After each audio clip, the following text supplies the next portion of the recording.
Hey guys, my name is Elijah, and in this tutorial I will show you how to download a copy of your file in Google Slides. So create a presentation, and once you are done creating your presentation and you want to download it, basically go over to File right here and then find Download button.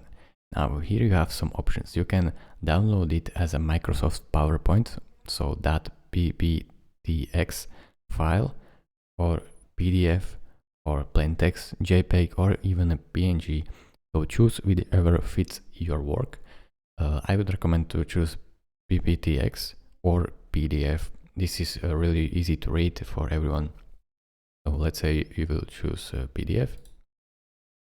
You will download right here to your downloads, and once it will be done, it will show you done, and you can preview it in your download as an PDF, let's say. So everyone should see this simply. Thank you guys for watching. If this video was helpful to you, consider subscribing and liking this video, and I will see you in the next tutorial. Bye bye.